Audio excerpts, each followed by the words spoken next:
Before we begin, I want you to sit quietly, just for a moment, and allow the noise of the outer world to settle. Let the thoughts that rush through your mind slow themselves, not by force, but by the gentle recognition that they no longer have authority over you. For in the next few minutes, you and I shall step into a deeper chamber of consciousness, a place where doubt cannot survive, where fear loses its voice, and where limitation dissolves like mist at sunrise. You have not come here by accident. Something in you, perhaps something long ignored, has brought you to this point. A quiet urging, a subtle knowing that your life is meant to expand, to rise, to take form in ways your present circumstances cannot yet reveal. So let us begin, and let us begin solemnly. Discard every doubt you have carried. Lay aside every fear that has whispered that you are small. Release every old story that told you that greatness belonged to others but not to you. For tonight, I invite you to do something bold, to stand not as the man you have known yourself to be, but as the man you are becoming. You see, every empire, whether of stone, of gold, or of spirit, began as an image in the mind of one who dared to imagine more. Before a single brick was ever placed, before a single throne was carved, before a single banner was raised, there existed an idea, a vision, a picture held so faithfully in the inner world that the outer world had no choice but to conform. If you were to examine the origins of every great creation, you would find the same truth. The empire existed in imagination long before it existed in form. And so it is with you. What you are preparing to build is not merely a structure of wealth or accomplishment. It is not a kingdom made of land or titles. It is something far more profound, an empire of consciousness. This discourse, this hour we spend together, is not for the purpose of teaching you how to manipulate the world. I have never taught that. My purpose has always been to show you that the world is but a mirror, reflecting the state you occupy. And therefore, if one wishes to rule, he must first assume the throne within himself. So clear away every notion of effort, struggle, or conquest as the world defines it. For the empire we speak of tonight begins within, in the unseen chamber of imagination. Everything in your life, without exception, has come to you because of the state you have accepted as true. Every success, every difficulty, every opportunity, every closed door, they are all shadows cast by the inner being you have walked as. This is the essence of the law of assumption. What you assume as true within, you will eventually meet without. The world bends, not to your hands, but to your inner word, your inner certainty. And so, before we travel further, I want to make one thing unmistakably clear. Your imagination is the only creative power in this world. It is the force that shapes destiny. It is the architect of your future. It is the foundation upon which your empire must be built. The outer world is but the echo, the shadow of your inner state. If you wish to build something grand, something worthy of the man you are becoming, you must begin where every true creation begins, in the quiet, vivid chambers of imagination. Tonight, I will not ask you to strive. I will not ask you to fight. I will not ask you to force results in the external realm. Instead, I ask only that you imagine, but imagine with intention, with authority, with the calm conviction of one who knows that imagination, and imagination alone, is God in action. For you are the operant power, and the empire you seek has already begun to take shape, the very moment you dared to see it in your mind. So breathe deeply, allow your chest to rise softly, allow your mind to settle, and prepare yourself. For what we build tonight is not built with hands, but with consciousness. Not with effort, but with assumption. Not with fear, but with vision. The empire is already within you. Now we shall awaken it. And before we go any further, let me leave you with one simple, powerful invitation. Nothing in this work is passive. Nothing moves until you move in consciousness. The universe responds to clarity, always. And there comes a moment where you must declare that you are prepared to receive what you have assumed within. A public declaration is not for others. It is for you. It tells your old self, I've stepped out of you, and it tells the universe, I am ready. If you feel that shift inside you now, if you feel something rising, then affirm it. Plant the flag. Claim the throne within. Write down in the comments, I'm ready to receive. Say it simply. Say it with conviction. Say it as the one who already knows the empire has begun. Those who declare it open the door. Those who don't remain waiting outside. So go on, anchor it now. I'm ready to receive. When I speak of acting as if, I do not speak of pretense, nor of performance, nor of the shallow imitation that a man adopts when he tries to convince others of something he has not yet convinced himself. No, my friend, I speak of something far more intimate, far more potent, the assumption of the fulfilled desire, the inner acceptance that what you seek is already yours. To act as if is not to pretend. It is to become. It is the quiet, inward adoption of a state that feels so natural, so inevitable, that your outer actions begin to rearrange themselves without strain, without effort, without conscious manipulation. When a man truly assumes the state of the one he desires to be, everything about him changes, not because he forces the change, but because the state itself expresses through him. Consider this carefully. When a man feels himself to be emperor of his own world, he does not need to announce it. He does not boast, nor demand recognition, nor seek approval from others. His authority is silent, because it is internal. And because it is internal, it is unshakable. Your walk changes, not because you tell yourself to walk differently, but because the man who possesses the empire walks in his own manner. Your tone shifts, not because you force confidence, but because confidence flows freely from the one who already holds the dominion within. Your decisions gain firmness, not because you rehearse strength, but because the state of strength expresses itself through you naturally. This is the essence of the law. You do not act to become, you act because you already are. Let me share something that many overlook, yet it is one of the great secrets of creation.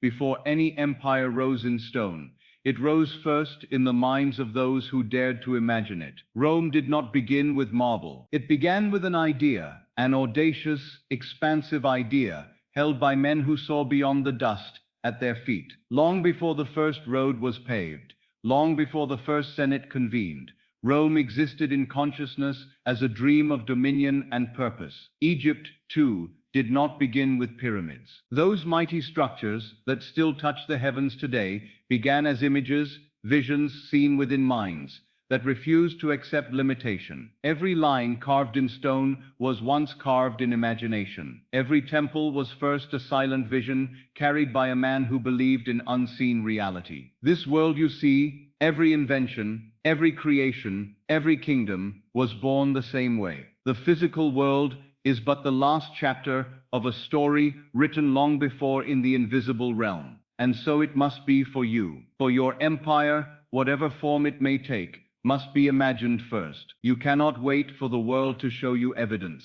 You must give the evidence from within. If you desire wealth, you must first feel wealthy. If you desire success, you must first assume success. If you desire freedom, you must walk as one who is already free. Not tomorrow, not when conditions approve, but now. Acting as if is the sacred art of embodiment, of stepping into the very skin of the man who has already achieved what your senses cannot yet confirm. It is the internal coronation where you place the crown upon your own head, not because the world has given it to you, but because you have accepted it as yours. Understand this: all great achievements begin as a vision unseen by others, but deeply felt by the one who carries it. When you hold such a vision and stand firmly within it, the world will eventually bow, not to your force, but to your assumption. So tonight, I invite you to do the only thing that has ever built empires.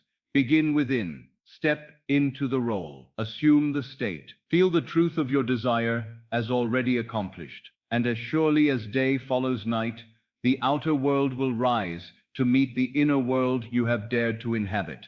To live from the end is to take your stand in the place where your desire is already fulfilled. It is not to journey toward it with longing, nor to hope that someday, somehow, conditions will bend in your favor. No, it is to move inwardly to the final scene and dwell there as though it were the most natural thing in the world. Most men live toward their desires. They strain, they reach, they wait, and in that waiting, they confess lack. But when you live from the end, you reverse the entire process of creation. You begin where most believe the journey finishes. You occupy the state of the accomplished man, and from that state, everything unfolds effortlessly. Let me make this plain. If you were already the master of your own empire, if everything you desired was already yours, how would you rise in the morning? How would your breath feel in your own chest? How would you walk into a room? Would there be tension in your shoulders? Or would your body move with an ease that comes only from inner certainty? This is what it means to live from the end. You do not force yourself to mimic external behaviors.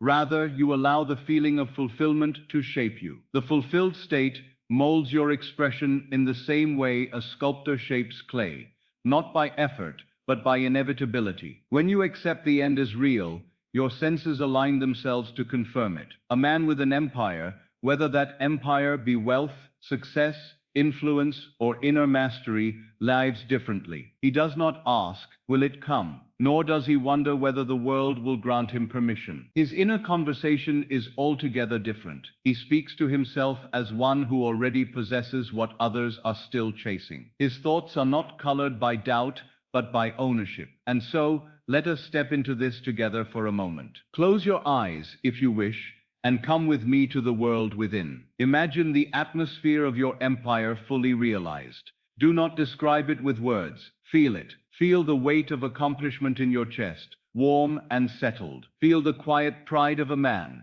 who has already crossed his finish line. Feel the ease in your movements, the soft confidence in your breath. Feel how your vision expands, not as a dreamer, but as a possessor. Hear the sounds around you. Perhaps it is the calm silence of a peaceful life you have built.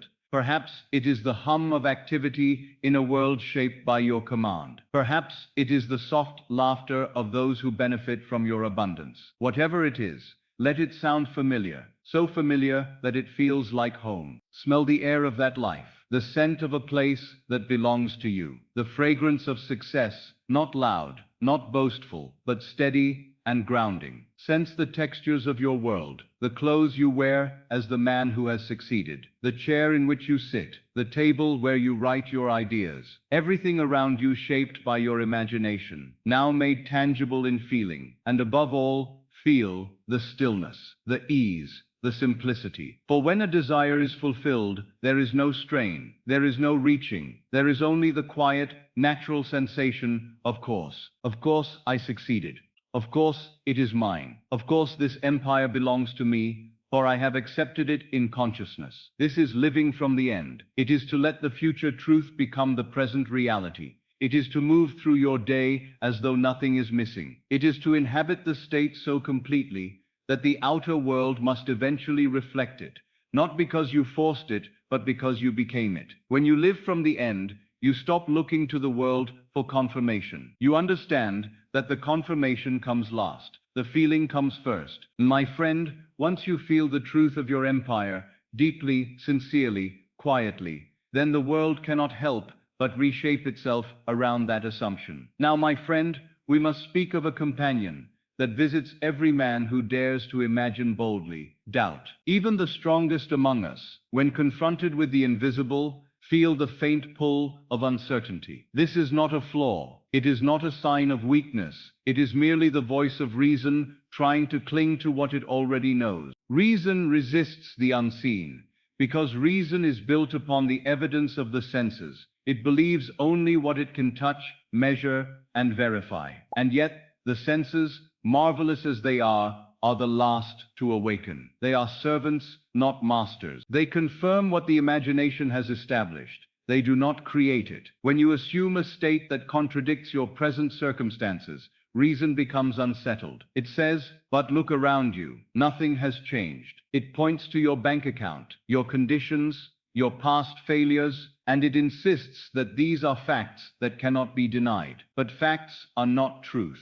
Facts are merely the remnants of old assumptions. They are yesterday's beliefs solidified into form. When a man learns this, when he truly grasps that outer conditions are nothing more than shadows cast by his former states, then he sees why reason should never be consulted about the unseen. Reason is blind to the future you are creating. It cannot comprehend an empire that has not yet materialized. To ignore appearances, then, is not to deny what is in front of you. It is to refuse to worship it. It is to understand that what you see now is already old, already obsolete, already dissolving under the weight of your new assumption. If you plant a seed in the ground, you do not dig it up the following morning to see if it has sprouted. You trust the unseen process. You know that beneath the soil, something is moving, expanding, pushing upward toward expression. You do not need to see it to know it is happening. So it is with your desire. When results have not yet appeared in the outer world, the untrained mind becomes restless. It doubts its ability. It doubts the law. It doubts the power of imagination. But the man who understands the creative process knows that the delay is not denial. It is gestation. It is the natural unfolding of the invisible into the visible. How then does one sustain faith when all appearances contradict the assumption? You hold to the end quietly. You do not look anxiously to the world for signs. You do not check or test or measure progress. You do not fall into the trap of asking, when will it come? Why is it not here yet? For those questions reveal that you have stepped out of the state and into the old belief of lack. Instead, you return again and again to the inner knowing that the work has already been done, that the seed has been planted, that the empire has been established in consciousness. And what exists in consciousness cannot fail to express itself. There were many moments in my own life when the outer world mocked my assumption, when I declared myself to be what the senses could not yet prove. Reason argued against me, but I learned that the senses must eventually obey the imagination. They are compelled to do so, for imagination is the source from which they arise. Whenever doubt whispers, do not fight it. Simply turn your attention inward and feel the truth of your desire fulfilled. Feel it until reason quiets itself. Feel it until the world grows dim and the inner world becomes vivid. Feel it until the assumption becomes more real to you than the facts. And then walk through your day as a man who has already received. This is how faith is sustained, not by effort, not by struggle, but by returning again and again to the state of the accomplished man. In time, often when you least expect it, the outer world will shift. It must. For it is law that the unseen shapes the seen, not the other way around. So take heart, my friend. If your world has not yet reflected your inner empire, it simply means the seed is still beneath the soil, gathering strength. The moment of emergence is inevitable. Hold fast to the end, and the end will hold fast to you. There is a silent worker within you, a power so faithful, so precise,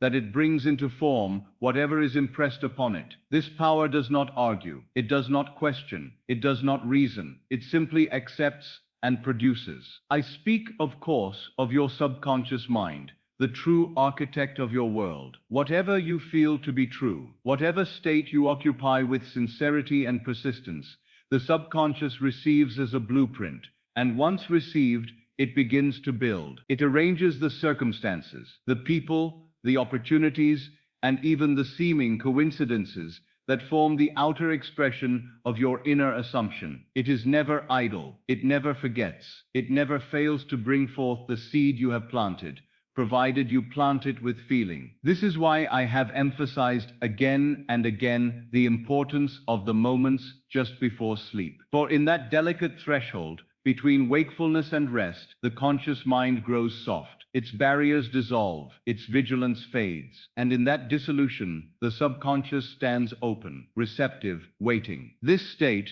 what I have long called the state akin to sleep, is the golden door of creation. When you enter sight, you are not fully awake, yet not fully asleep. You drift between two worlds, and in that drifting, the imagination becomes vivid and controllable. It is here that the seeds of your empire are most easily planted, for the subconscious does not resist in this state. It listens. So each night, before you surrender to sleep, I ask you to do one simple thing.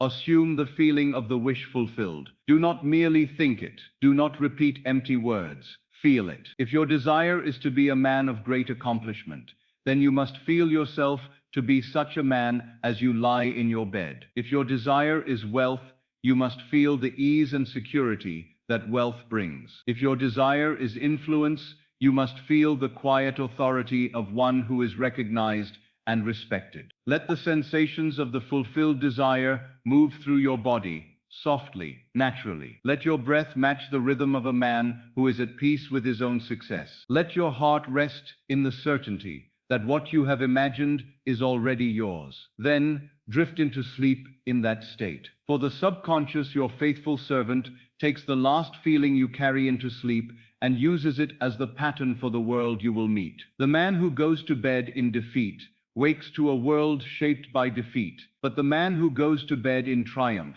even if only in imagination, wakes to a world that begins to echo that triumph. Do not underestimate this. Night after night, you are building your empire in the unseen. You need not strain. You need not force results. You need only surrender gently into the assumption that your desire is already accomplished. Sleep then as the man you long to be. Let your final act of consciousness each night be the acceptance of your fulfilled state. And watch how the subconscious, working tirelessly in the depths of your being, constructs the outer edifice that mirrors your inner certainty. For the subconscious does not create what you want. It creates what you are, who you feel yourself to be. So tonight, as you close your eyes, step into the identity you choose. Lie down as the ruler of your own world. Fall asleep wearing the crown of your assumption, and allow the silent architect within you to build the empire you have already claimed. When I speak to you of building an inner empire, I do not speak from theory. I speak from experience. Very human, very imperfect, and at times very uncomfortable experience. I was not born a lecturer. I was not born an author. I was not born a man standing before packed halls, speaking of imagination and the law of assumption. I became that man through the very law I am sharing with you now. There was a time in my life when nothing in my outer world suggested that I would speak to thousands. I was a young man, unknown, with no special credentials, no formal theological training, no degree that the world would respect. I had been a dancer, moving from city to city, chasing engagements, trying to make a living. And yet, deep within me, there was a quiet hunger, a desire not merely to entertain, but to reveal. I wanted to speak of God as I had come to know him, not as some distant being in the sky, but as my own wonderful human imagination. But desire by itself is not enough. I had to become what I desired to express.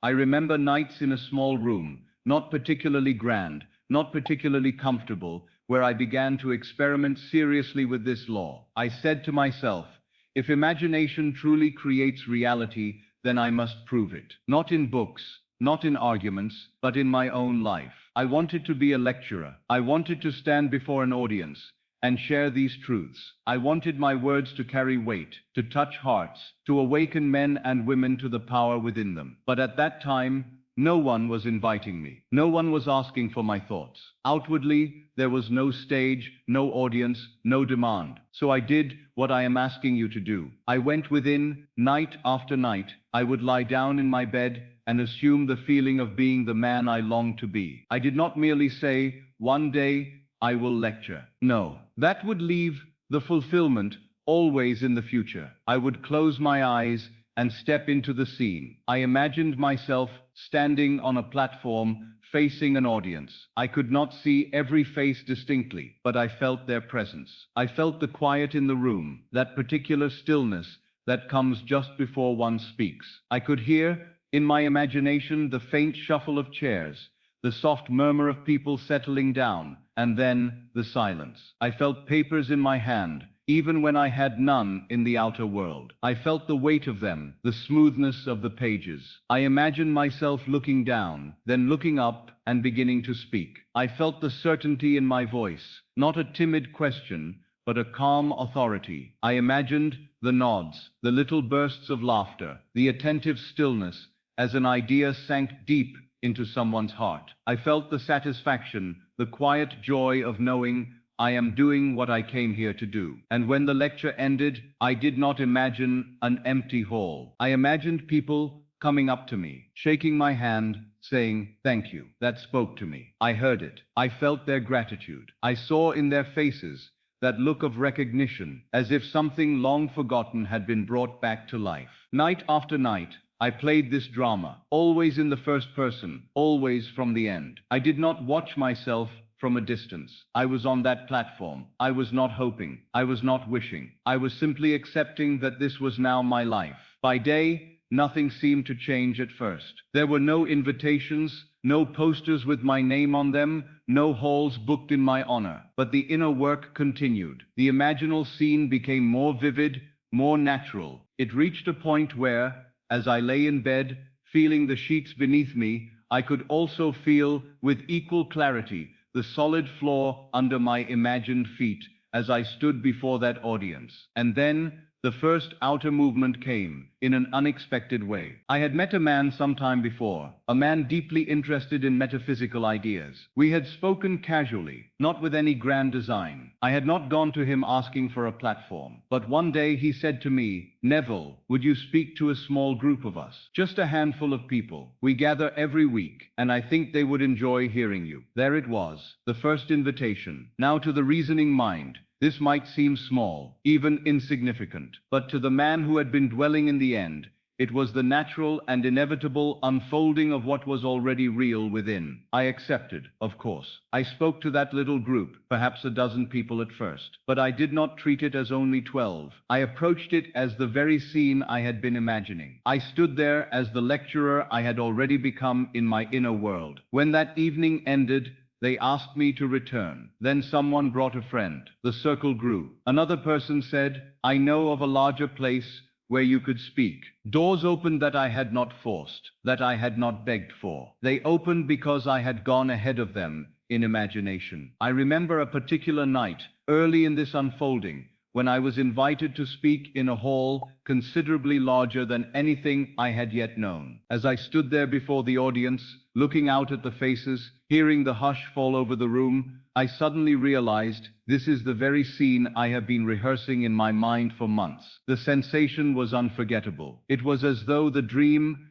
and the so-called reality had fused. There was no separation. I was living, in fact, what I had already lived 100 times in imagination. You may think, well, perhaps that is coincidence. Perhaps you were simply lucky. I assure you, it was not a single coincidence. The pattern repeated itself again and again. When I desired not only to lecture, but to write, truly to be an author whose books would travel where my feet could not, I applied the same law. Once more, I went within. Again, nothing in my outer circumstances suggested that I was an author. There was no publisher waiting. There was no contract, no promise, no guarantee. But I had learned that none of that mattered. The outer follows the inner. So I chose, yet again, to live first in imagination. At night, in that delicious drowsy state, I would feel a book in my hands, a book with my name printed upon it. I would imagine handing it to a friend, hearing them say, "I've read it,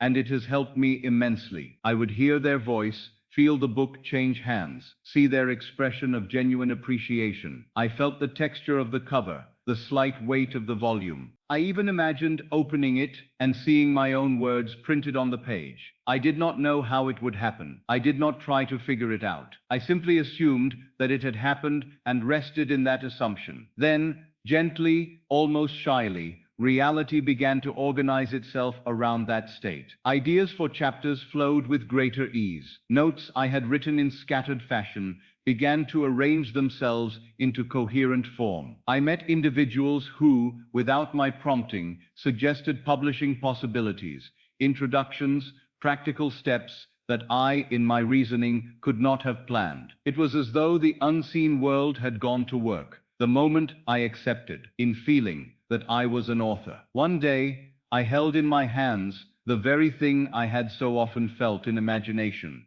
a printed book bearing my name. I can still recall the sensation of running my fingers over those letters, not with pride in the worldly sense, but with a deep, almost reverent recognition. This is imagination made visible. This is the invisible becoming flesh. Later, as more people came, as halls filled, as books were read, I would sometimes sit quietly in the corner of a room before a lecture and look around at the chairs, the lights, the posters, the conversations, and inside, I would smile. Because I knew this outer empire of lectures and writings was born long before in the secret place of the Most High, in my own wonderful human imagination. And let me tell you this plainly, it did not arrive because I was more gifted, more clever, or more qualified than others. It did not come because I struggled, pushed, or begged. It came because I assumed. I assumed the feeling of being what I desired to be. And I persisted in that assumption. When no one called, I still stood in imagination before a listening audience. When no books existed, I still felt them in my hands. When no outer evidence supported my claim, I still walked as the man who already had what he sought. You may say, Neville, were there moments of doubt? Of course. I was not some emotionless statue. There were days when the outer world looked stubborn, unchanged, unimpressed. There were nights when the old man of fear tried to resurrect himself, whispering, "Who are you to think you will speak to many? Who are you to think your words matter?" In those moments, I returned again and again to the inner scene. I refused to stay long in the state of doubt. I would catch myself gently and shift. I would lie down, close my eyes, and rebuild the feeling, the full hall, the focused faces, the knowing that I was fulfilling my purpose. And soon, the doubt would dissolve into that deeper certainty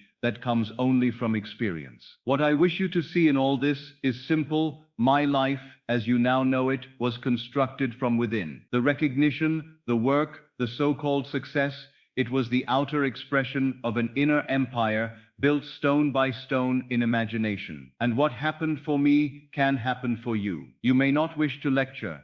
You may not wish to write. Perhaps your empire is a business, a family, a work of art, a charitable vision. It does not matter.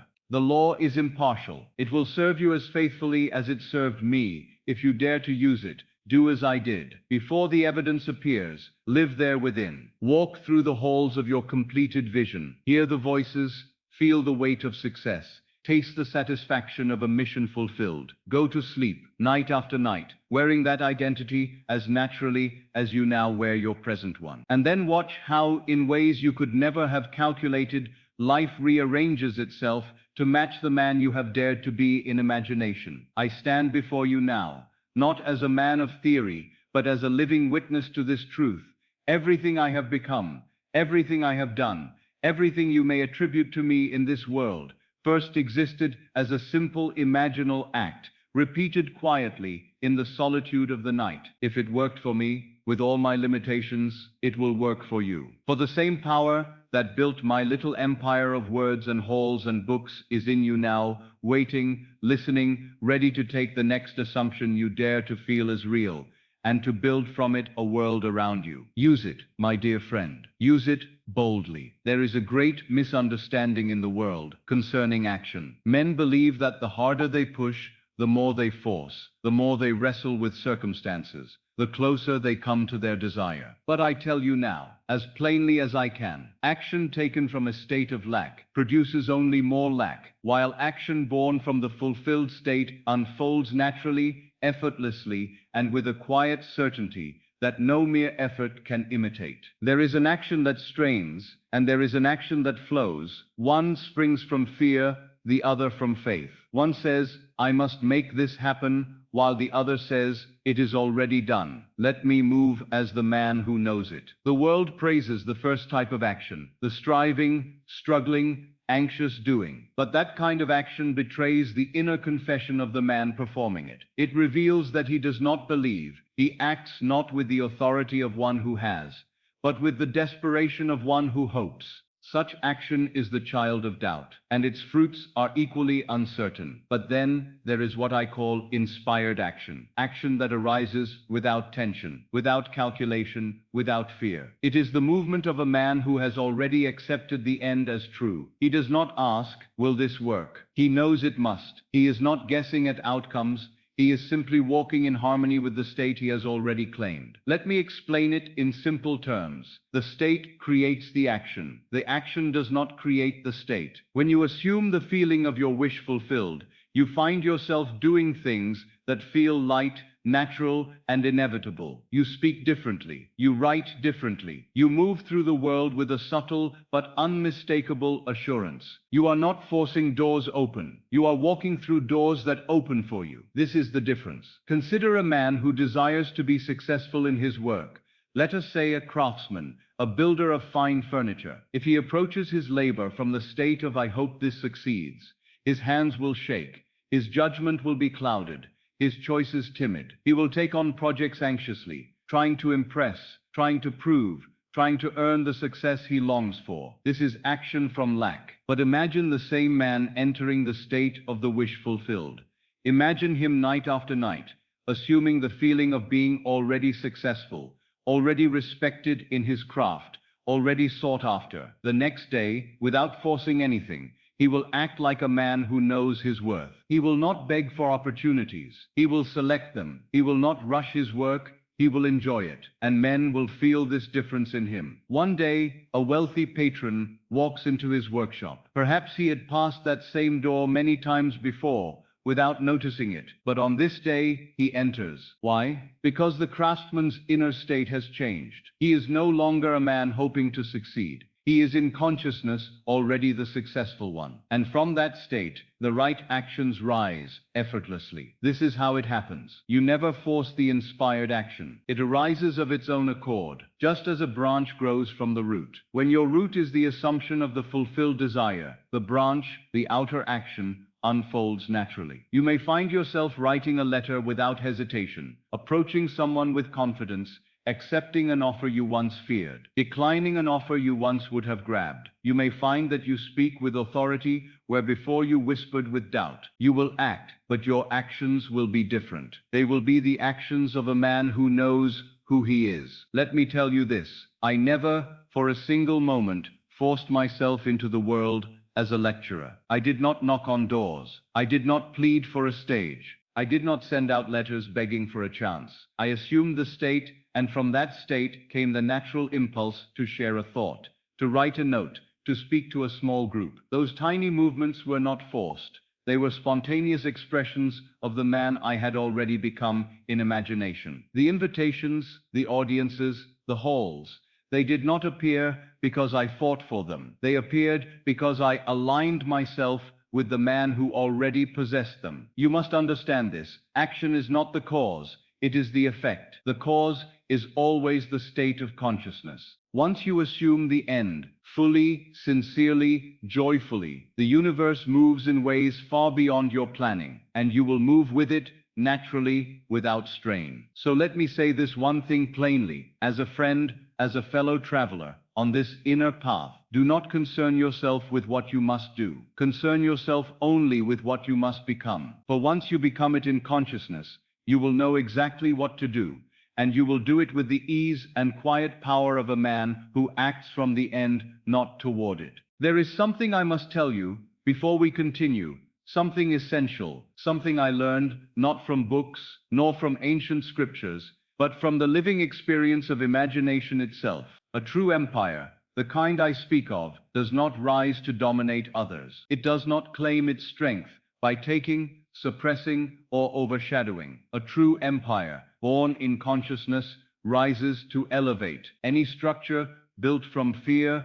greed, or the hunger for control will collapse upon its own foundation. But what is built from love, from vision, from the sincere desire to express the fullness of your being, that endures. The world may not understand this principle, but imagination does. The subconscious does. The law does. When you build inner greatness, not to prove something, not to compensate for old wounds, not to outshine another, but simply because greatness is the natural expression of who you are, then everything you touch becomes a blessing. You become like a spring in the desert, creating life around you without effort, without intention, simply because that is your nature. This is why I urge you to imagine not only your own fulfillment, but the good that radiates from it. When I desired to speak, to write, to teach, I did not imagine applause or recognition for myself.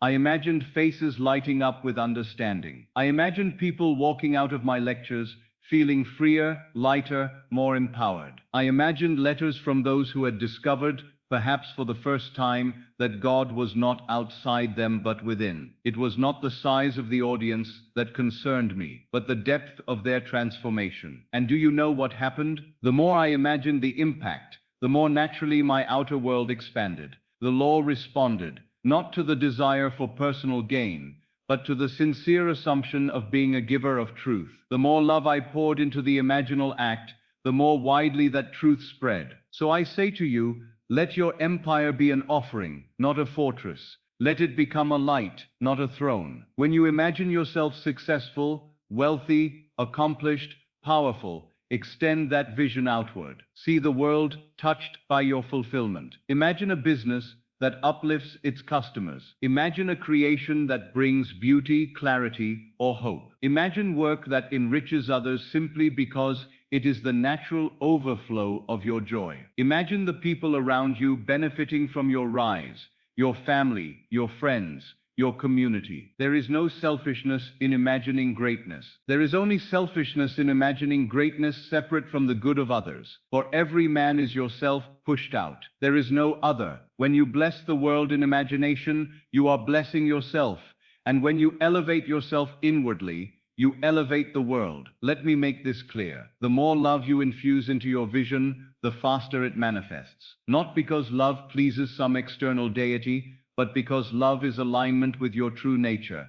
Fear contracts. Love expands. Fear divides. Love unites. Fear limits. Love creates. So as you build your empire tonight, I invite you, no, I urge you to build it from love. Build it because your expansion is the world's expansion. Build it because your awakening is part of humanity's awakening. Build it because when you rise in consciousness, you lift the entire field of life with you. And then, watch how quickly the doors open. Watch how smoothly the pieces fall into place. Watch how the universe bends, not in resistance, but in joyful cooperation. The true empire of consciousness blesses all it touches. And the moment you imagine from this place, a place of giving, of upliftment, of love, you have already stepped into the state of the emperor. There is something men seldom understand until they have walked this path. Obstacles are not signs of failure.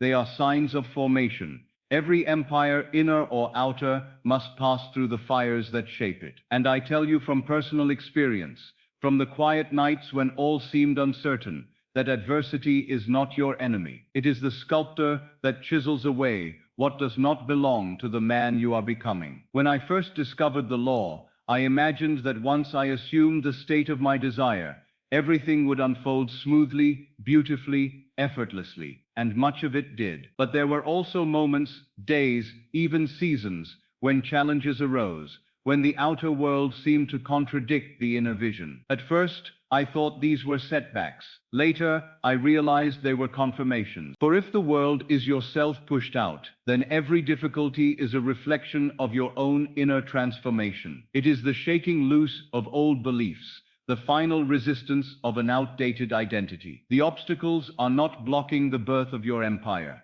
They are part of its birth. You cannot give birth to a new version of yourself without some pressure, some stretching, some rearranging of the old structure. The old self clings for a moment, and life mirrors that resistance. But if you persist quietly, steadily, faithfully, the old pattern dissolves and the new one establishes itself. Let me speak plainly. Adversity is the shadow that appears when the light of your new state begins to shine. Do not curse it. Do not fear it. Understand it. If you maintain your inner vision, the obstacle will not last. When I desired to leave the army during the war, the world told me it was impossible. The regulations, the superiors, the logic of the situation, all of it screamed no. But I went within. I assumed the feeling of already being honorably discharged. And yet before the discharge came, I met resistance. The outside world tightened around me for a moment. It looked worse before it looked better. But I did not turn back. I persisted in the assumption. And life rearranged itself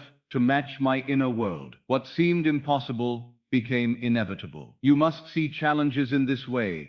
not as barriers, but as thresholds. A threshold is not a wall, it is a passage. It appears solid until you walk through it. Consider history. Great empires were not born in comfort. Rome rose from hardship. Egypt endured famine and war. Every spiritual leader, every prophet, every thinker who changed the course of mankind first passed through difficulty, sometimes deep difficulty. It was never punishment. It was preparation. Even the seed must push through darkness before reaching the light. So when challenges come, remember, you are not being tested by some power outside yourself. You are watching the last echoes of your old state dissolve. Imagine a man who has accepted in consciousness that he is now wealthy, secure, successful. Outwardly, for a moment, something may appear to go wrong. A bill arrives unexpectedly. A business deal collapses. A disagreement erupts. The old state makes its final claim over him. But if he stands firm in imagination, if he remains the wealthy man inwardly,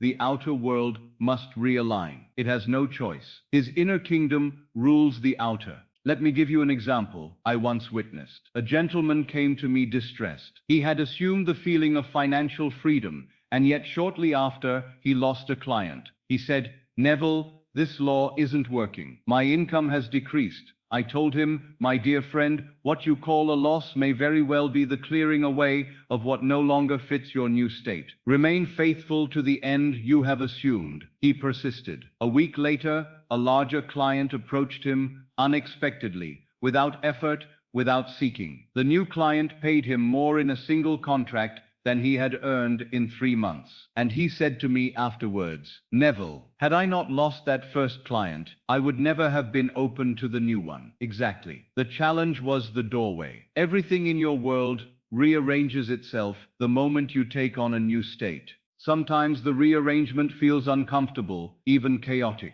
But the chaos is not destruction. It is reorganization. It is your inner empire taking shape, brick by brick, through the obedient medium of life. You must not judge your progress by appearances. You must not surrender to discouragement. You must not believe the first noise the world makes in protest. If you stay faithful to your imaginal act, if you continue to see, feel, and live in the end, every obstacle will melt away. And more than that, it will become part of your testimony. When you look back, you will realize that the very challenges you feared were the instruments that lifted you higher. You will say, "I needed that. It brought me depth.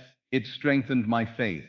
It made me unshakable." And that is the purpose of adversity, not to break you, but to make you unshakable. So when the next challenge rises, do not retreat. Do not question the law. Do not abandon the state. Stand firm. Remain calm. Return to the end. Your imagination is the power, the architect, the master. The obstacle is nothing more than a temporary illusion. You outgrow the moment you hold your inner vision with love and certainty. And when you do, the empire you have been building in silence will break through into visibility, magnificent, inevitable, and wholly your own. Now, my friend, permit me to guide you through several practical exercises, simple in form, but profoundly powerful in effect. These are not mere techniques. They are invitations to step consciously into the authority that has always been yours. If you practice them faithfully, you will begin to feel the shift within yourself, and the world will respond in kind. Let us go step by step,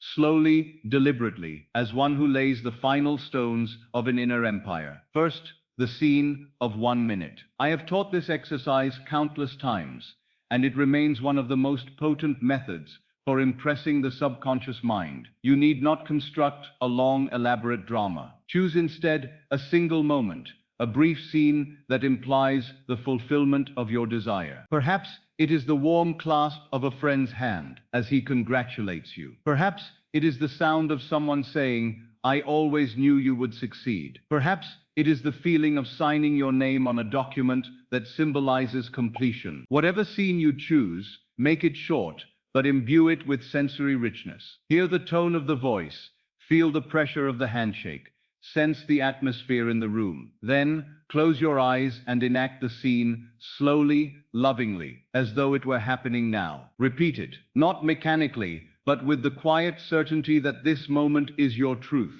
A single minute well imagined, is more powerful than hours of idle wishing. Now the second exercise, live your day as though you were already the emperor of your inner kingdom. I do not mean you must strut or pretend. To pretend is to acknowledge that you are not yet the thing you desire to be. Instead, I ask you to adopt the inner attitude of one who possesses authority, calmness, and certainty. When you walk across your room, walk with presence. When you speak, let your voice carry the ease of a man who already knows his direction. When decisions arise, choose as the fulfilled man would choose, not from fear, not from insecurity, but from the stability of the state you have assumed. This exercise is not about dramatizing a character.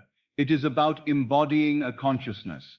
And consciousness, once assumed, becomes expression. Try it for one day, then another, and you will begin to feel the outer world conform gently to your inner posture. The third exercise is the revision of the day. This is among the most transformative practices I have ever discovered. Each night before you drift into sleep, I want you to review the events of the day, not as they happened, but as you would have wished them to happen. If someone spoke harshly, imagine they spoke with kindness. If you missed an opportunity, imagine you seized it. If you acted with doubt or hesitation, imagine yourself acting with confidence and clarity. As you revise, you are not escaping truth, you are creating truth. For the subconscious mind accepts what you feel to be real, and once impressed, it rearranges future events to reflect your new inner history. You are, quite literally, rewriting your destiny by rewriting your memory. Do this faithfully each night, and you will see a transformation so subtle yet so profound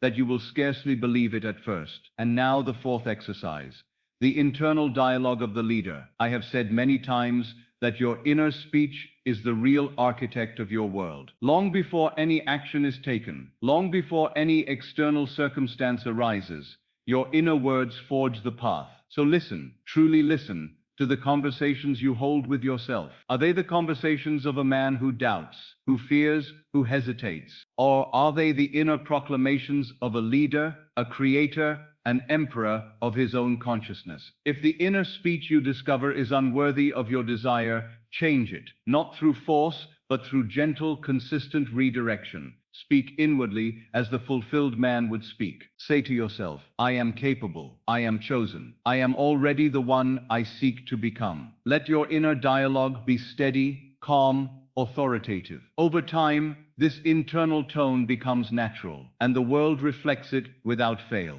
Practice these 4 exercises daily, not as chores, but as sacred rituals. The scene of 1 minute will give clarity to your vision. Living the day as though you already possess your empire will align your actions with your new state. The nightly revision will cleanse your consciousness of unwanted impressions, and the internal dialogue of the leader will sustain the vibrational atmosphere in which your empire grows. These are simple acts, yet through them you take dominion over your inner world. And when you rule your inner world, the outer world bows in quiet obedience. There comes a moment, my friend, when the seeds you have planted in the silence of your imagination begin to stir beneath the surface. At first, these movements are subtle, so subtle that many overlook them, dismiss them, or attribute them to coincidence. Yet these early signs are the first stones being laid in the foundation of your inner empire. And how you behave during this sacred beginning will determine the speed and strength of what follows. You will notice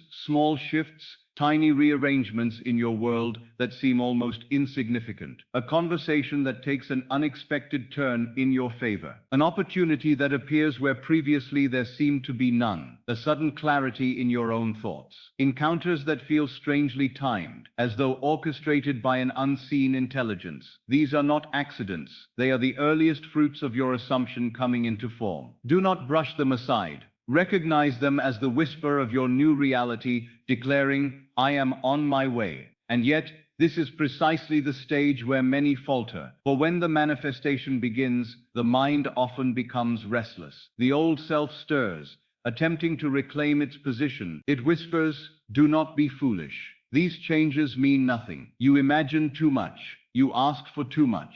But you must not fall for this voice, for it has no authority unless you grant it. The early signs are not a test. They are a confirmation. They are the gentle knock of the future self at your door. In these moments, your duty is to remain steadfast in the state you have assumed. Do not rush, do not panic, and above all, do not return to the old state, simply because the new one has not yet fully ripened. When a tree begins to sprout, you do not dig up the seed to check its progress. You nourish it gently and trust the unseen growth. So too must you treat your inner empire. Feed it with faith. Speak to it with certainty. Rest in the knowing that what has begun in imagination must complete itself in form. There will be temptations in these early days, temptations to doubt, to measure, to question whether things are moving quickly enough. Ignore these temptations. They are remnants of the man you once were. When you see the first movements in your world, respond as the fulfilled man would respond, with calm gratitude and quiet confidence. Say within yourself, of course it has begun. Your acceptance strengthens the manifestation. Your doubt delays it. And remember this, the changes at the beginning are often small because they are adjusting the pathways of your life, aligning people, events, and circumstances in ways you cannot yet perceive. The empire does not arrive all at once. It rises stone by stone, gesture by gesture, assumption by assumption. If you remain faithful, if you keep your inner eye fixed upon the end, these early signals will grow into undeniable transformations. So when the first signs appear, smile inwardly, walk gently, continue in the state of the man who already possesses his empire. The world is simply catching up to what you have already accepted as true. Let the changes unfold without impatience. Let the universe perform its part while you remain anchored in yours. Hold to the end, trust the movement, and meet the beginnings of your manifestation with the dignity of the one who knows the outcome is already assured. And now, my friend, let us draw this journey to its close, not with hurried words, not with shallow encouragements, but with the depth and solemnity that such a moment deserves. For you stand now at the threshold of something far greater than a goal, far greater than success, far greater even than the empire you have imagined. You stand before the revelation of who you truly are. I have said it in countless halls, to countless faces, under countless lights. You are the operant power. There is no force outside you, molding your destiny, no distant deity, decreeing your fate, no external authority, shaping the contours of your world. The power that creates, sustains, and transforms your life is the same power by which galaxies are suspended, your own wonderful human imagination. And when you finally accept this, not as a concept, but as a living truth, the world will never again appear as it once did. You must understand, your empire is not merely a structure built in thought. It is the outward reflection of the divine being you have always been. The moment you assume the end, the moment you clothe yourself in the state of the man you desire to be, the universe bowed in silent obedience. For imagination commands all, and you, yes, you, are imagination. So I say to you, with complete certainty, with the full authority of one who has lived this truth, your empire is inevitable, not because of luck, not because of help from outside, not because the stars happen to align. It is inevitable, because the moment you accepted its reality within, creation began. It is already taking shape, in ways seen and unseen. It is forming itself around your new identity. It is rising from your inner world into visibility. Do not doubt this. Do not diminish this. Do not shrink from the magnitude of what you are creating. You have set something in motion that cannot be undone, except by your own disbelief. And I have felt your conviction, your sincerity, your willingness to assume the end.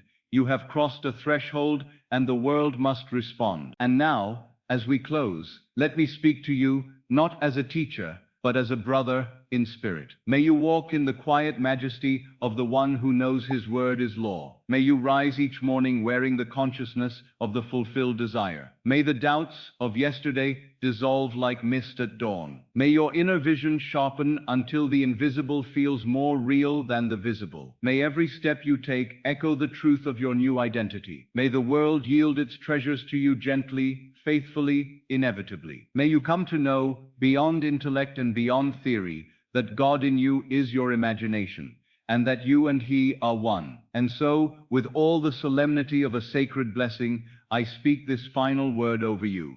Assume the feeling of your fulfilled empire, and rest. For what you have imagined in earnest will be delivered in power. May tonight be counted unto you for righteousness. May the end you have claimed unfold with grace, and may you never again forget the truth whispered to you now. You are the operant power. You are the creator. You are the emperor of your consciousness, and your empire is already yours.